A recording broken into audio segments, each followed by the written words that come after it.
ನಿವೃತ್ತ ಶಿಕ್ಷಕರು ಮಾನ್ಯ ನಂದಕುಮಾರ್ ಅವರ ಮಗ ಚಂದನ್ ಕುಮಾರ್ ಅವರು ಕೆನಡಾದಲ್ಲಿ ಟೊರಾಂಟೊದಲ್ಲಿ ಪ್ರಾಜೆಕ್ಟ್ ಡೈರೆಕ್ಟರ್ ಆಗಿ ಕೆಲಸ ಮಾಡ್ತಾ ಇದ್ರು.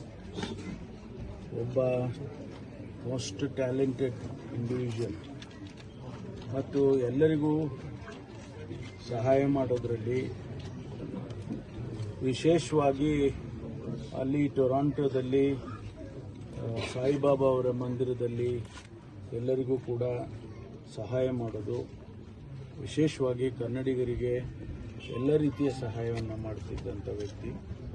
ಭಾಳ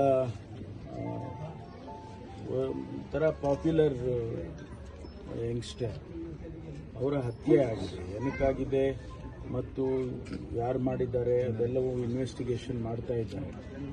ಅಲ್ಲಿ ಅವರ ಸ್ನೇಹಿತರುಗಳಿಗೆ ಎಲ್ಲರಿಗೂ ಕೂಡ ನಾನು ಕೂಡ ಮಾತನಾಡಿದ್ದೇನೆ. ಅಲ್ಲಿ ಇನ್ವೆಸ್ಟಿಗೇಷನ್ನಲ್ಲಿ ಗೊತ್ತಾಗುತ್ತೆ ಏನಕ್ಕೆ ಮಾಡಿದ್ದಾರೆ, ಯಾರು ಮಾಡಿದ್ದಾರೆ, ಅದನ್ನೆಲ್ಲವನ್ನು ಕಂಡುಹಿಡಿತಾರೆ. ಈ ಮಧ್ಯೆ ಅವರ ಪಾರ್ಥಿವ ಶರೀರವನ್ನು ಈಗಾಗಲೇ ಅವರು ಎಂಬಾಮಿಂಗ್ ಮಾಡಿ ನಾಳೆ ಅಲ್ಲಿ ಕನ್ನಡಿಗರಿಗೆ ಅಲ್ಲಿ ಸ್ನೇಹಿತರಿಗೆ ಎಲ್ಲ ಬೀಯಿಂಗ್ ಇಟ್ಟಿದ್ದಾರೆ. ಆಮೇಲೆ ಶನಿವಾರ ಟೆಂಟೇಟಿವ್ ಆಗಿ ಶನಿವಾರ ಇಲ್ಲಿಗೆ ಬರುತ್ತೆ ಅಂತ ಹೇಳಿ ತಿಳಿಸಿದ್ದಾರೆ. ಎಂಬಸಿಯವರು ಮತ್ತು ಅಲ್ಲಿನ ಕನ್ನಡ ಸಂಘದವರು ಅವರೆಲ್ಲರೂ ಕೂಡ ಸೇರಿಕೊಂಡು ಇಲ್ಲಿಗೆ ಕಳಿಸುವ ಏರ್ಪಾಟನ್ನು ಮಾಡಿದ್ದಾರೆ. ಶನಿವಾರ ಇಲ್ಲಿಗೆ ತಲುಪಬಹುದು. ನಮ್ಮ ಏರ್ಪೋರ್ಟ್ನಲ್ಲಿ ಏನೆಲ್ಲ ಪ್ರೊಸೀಜರ್ಸ್ ಇದೆ ಅದಕ್ಕೆಲ್ಲ ಸರ್ಕಾರ ಅದನ್ನು ಸಹಾಯ ಮಾಡಿಕೊಂಡು ಇಲ್ಲಿಗೆ ತರೋದಕ್ಕೆ ಈಗಾಗಲೇ ನಾನು ಸೂಚನೆ ಕೊಟ್ಟಿದ್ದೇನೆ ಮತ್ತು ಜಿಲ್ಲಾಧಿಕಾರಿಗಳು ಮತ್ತು ಇಲ್ಲಿ SP ಅವರೆಲ್ಲರೂ ಕೂಡ ಮಾಡ್ತಾರೆ. ಭಾಳ ವಿಷಾದಕರವಾದಂಥ ಸಂಗತಿ.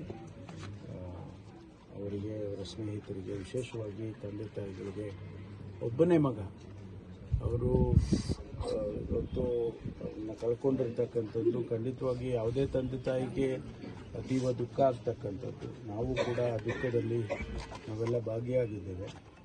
ಅವನ ಆತ್ಮಕ್ಕೆ ಶಾಂತಿ ಸಿಗಲಿ ಮತ್ತು ಅವರ ತಂದೆ ತಾಯಿಗಳಿಗೆ ಆ ನಷ್ಟವನ್ನು ಭರಿಸ್ತಕ್ಕಂಥ ಶಕ್ತಿ ಭಗವಂತ ಕೊಡಲಿ ಅಂತೇಳಿ ನಾನು ಕೂಡ ಪ್ರಾರ್ಥನೆ ಮಾಡ್ತೇನೆ.